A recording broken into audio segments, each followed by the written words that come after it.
Welcome to Clip Creep. Today we will be looking at the top 10 famous scariest creepypastas. Creepypasta is a term used to describe horror-related legends that have been shared on the internet. If you enjoy the video, make sure to drop a like and comment your opinion. If you haven't already, subscribe to the channel so you never miss an upload. Also, follow us on Rumble to stay up to date with videos. Now, let's begin. Hi, I'm Mary. Mary is a horror ARG started in 2016, currently based out of a YouTube channel, a Twitter account, and a blogspot. A young woman wakes up in her house, knowing only two things: 1. Her name is Mary, and 2. The house is her parents', or at least a copy of it with some details askew. None of the doors or windows to the outside can be opened or broken down, trapping her inside. Not that it seems to matter, since no people are ever seen through the windows. The food in the house restocks itself by unknown means, and has full utilities including internet access, though every site and application is empty and nearly unusable, as she seems to somehow be the only person online. Save for the obvious loneliness, living in the isolated world isn't too much of a problem. That is, until darkness falls, and Mary realizes she isn't alone.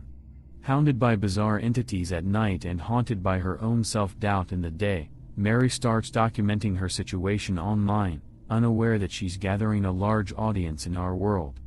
As of check-in, however, Mary has gained unrestricted internet access and can see and interact with her viewers. The reasons for this are currently unknown, though her Twitter shows that the change happened immediately upon the changeover to 2018. The series concluded on May 31, 2020. Penpal is a 6-part creepypasta novel by Dathan Auerbach. The original stories were published on Reddit, and were collected as a self-published paperback in 2012. Penpal is told via a series of non-linear recollections by an anonymous narrator trying to make sense of mysterious events that happened to him during his childhood, the truth of which have been kept from him by his mother all his life. Abandoned by Disney is a creepypasta written by Slime Beast about a man exploring an abandoned Disney resort, named Mowgli's Palace. The story's climax comes when the man finds a room marked Character Prep 1, which is inhabited by a photo-negative Mickey Mouse mascot that seems to be alive and flees when he witnesses it rip off its own head. The full story is told from the perspective of a person who interned at Nickelodeon Studios in 2005 as an animation student.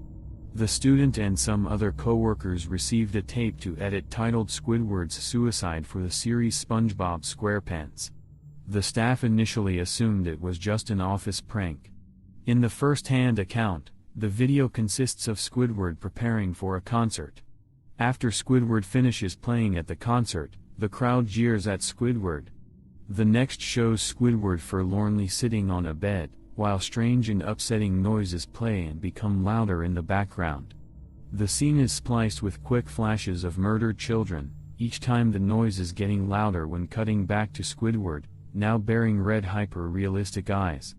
Eventually, Squidward shoots himself after a detached, deep voice commands him to do so, and the video ends. The circulated image of red-eyed Squidward associated with this creepypasta was referenced in the series and included in the original uncut airing of the season 12 episode SpongeBob in Random Land. According to Vincent Waller, the showrunner and co-executive producer of season 12, the purpose of the reference was to make fun of try-hard edgy fanfiction, and he has referred to Squidward's suicide as a ridiculous fanfiction.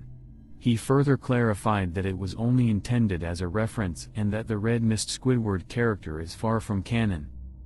According to the story, a nameless woman arrived to the Cedars-Sinai Hospital in June 1972, wearing a bloodied white gown. While this was not surprising given how many injured and sickly people come to the hospital each day, what set the woman apart from the other patients was that she had a mannequin-like appearance, and yet moved fluently like any normal human. Her face was also devoid of certain facial features such as eyebrows, and was smeared with makeup. For no discernible reason, the nameless woman had a kitten in her mouth which she pulls out before collapsing to the ground. The woman is taken into one of the rooms and is thoroughly cleaned in preparation for sedation.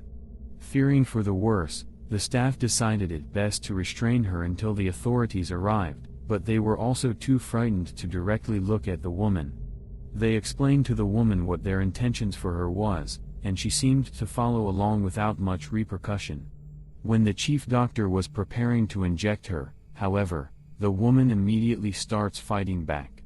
Two staff members tried to hold her back as her body rose up from the medical bed. The woman then does something strange, and smiles at the head doctor when he asked her what she was. However, her smile was immensely disturbing as she had rows of razor-sharp teeth that seemingly were impossible to fit in her mouth. The doctor turns his back to the woman when he hears the authorities arrive, which gave the woman the chance to strike. The woman darts at the head doctor and sinks her teeth firmly into his neck, severing his jugular. As he lay dying, the woman leans over him proclaiming that she was God. The authorities arrive to the scene of the crowd and try to overpower her, but the nameless woman ends up massacring everything she came across. A surviving nurse of the attack named the unknown woman as the Expressionless. There had never been another sighting of the woman since that incident. The Rake began as a collaborative project online, as many creepypasta characters do, when one user posted on 4chan's board inviting others to contribute details for physical attributes and habits to help make a new monster. Photoshopped images of the Rake were created and details of the monster's identity were tracked to a 2013 blog post. Here's what we've got so far: humanoid, about 6 feet tall when standing, but usually crouches and walks on all fours. It has very pale skin. The face is blank. As in, no nose, no mouth. However, it has 3 solid green eyes, one in the middle of its forehead, and the other 2 on either side of its head, towards the back. Usually seen in front yards and suburban areas. Usually just watches the observer, but will stand up and attack if approached.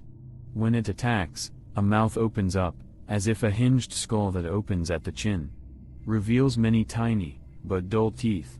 The character's spindly limbs, low to the ground lurking, and many teeth helped contribute to its name.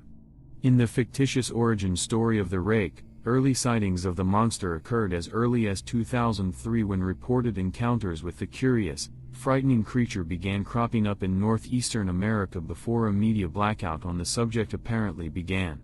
As a result, urban legend has it that there was little to no known information on the Rake until around 2006, when victims began collaborating to research the creature and discovered close to 24 documents with dates ranging across centuries, all describing similar encounters with the Rake. Supposed artifacts included a suicide note from 1964, a journal entry translated from Spanish dated 1880, and a mariner's log from 1691. The most famous story of the Rake involves a woman waking to find the monster sitting at the edge of her bed. The character is often said to creep into bedrooms, induce nightmares, and observe the dreamers for a time before killing them. The Backrooms is a relatively recent example of internet folklore that is still expanding its scope and mythology. Essentially, the Backrooms posit the existence of a place that people can slip into and become lost or trapped. An unreality behind or parallel to this reality, the Backrooms are not inherently sinister on first viewing, as they appear to be simply unoccupied office space of banal manila walls, long corridors and ugly carpets. The terrifying element comes with the idea of finding yourself there unable to escape. Trapped in a labyrinth of these corridors that is unending and eternal, meaning that there is no exit and that anyone finding themselves in this other dimension will be confined there perpetually. There is also the added detail that there are others or other things of an apparently malevolent nature in this environment with you, and that every moment you remain inside, you run the risk of encountering one of these denizens of the other place. In the 1940s, a group of Russian researchers sealed 5 prison inmates in an airtight chamber. The prisoners were dosed with an experimental gas that would prevent them from sleeping.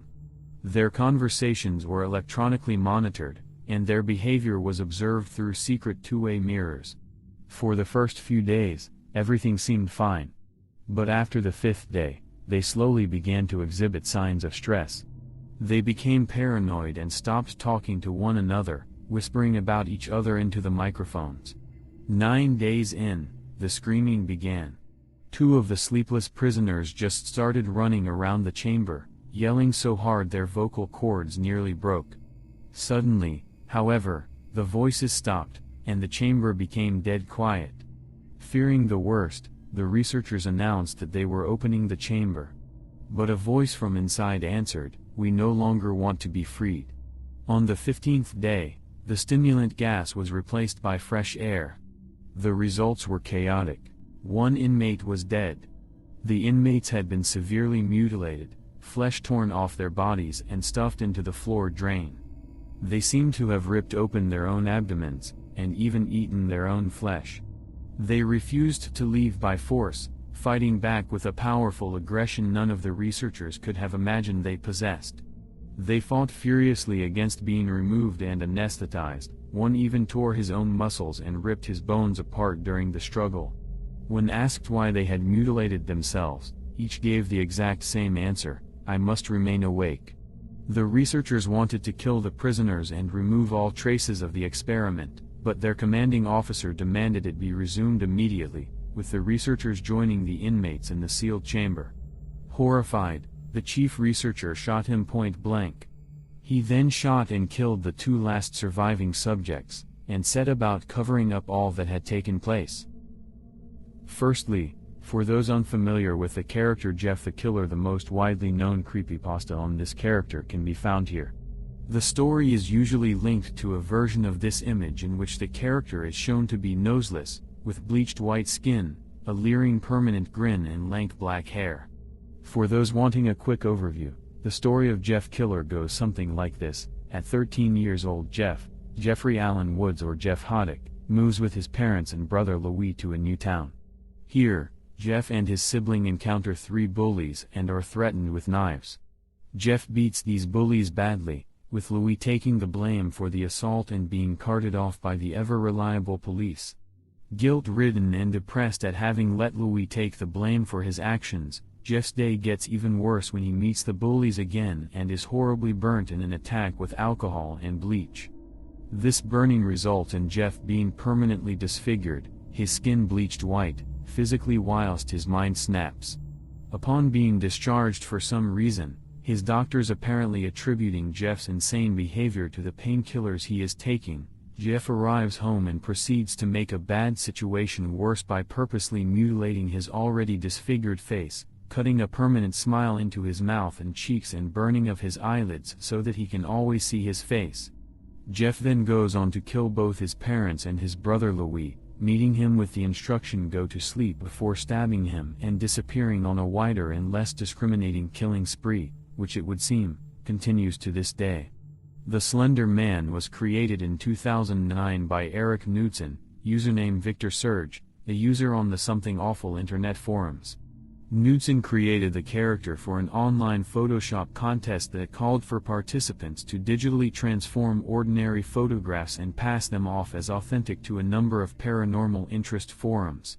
For the contest, Knudsen entered 2 black and white photographs of groups of children on playgrounds with Slender Man in the background. Although most of the contest entries simply included images, Knudsen added captions to his photos, effectively creating a story for the images with the fictitious quotes which helped launch the creepypasta genre. The first caption read, "We didn't want to go, we didn't want to kill them, but its persistent silence and outstretched arms horrified and comforted us at the same time. 1983, photographer unknown, presumed dead." The second photograph was captioned with even more historic and local details, making the almost ordinary photos much more convincing to outside readers, one of 2 recovered photographs from the Sterling City Library blaze. Notable for being taken the day which 14 children vanished and for what is referred to as the Slender Man. Deformities cited as film defects by officials. Fire at library occurred 1 week later. Actual photograph confiscated as evidence. 1986, photographer, Mary Thomas, missing since June 13, 1986. Knudsen has spoken on the surprising spread of Slender Man after the contest, calling it an accelerated version of an urban legend and stating that he never expected awareness of the character to reach beyond its original form. The viral sensation of Slender Man was largely responsible for launching the creepypasta genre of internet literature, and the nature of his fluid mythology set the precedent for future famous creepypastas. Much of Slender Man's success lies within the character's malleability, which is perfectly suited for the storytelling medium of internet forums where anonymous users can add on to existing stories and widen audience perspectives of the same subject, continually muddying its image. If you have made it this far, thank you for watching. If you enjoyed, leave a like and comment what you want to see next. Subscribe on YouTube and follow on Rumble so you never miss a video. See you in the next one.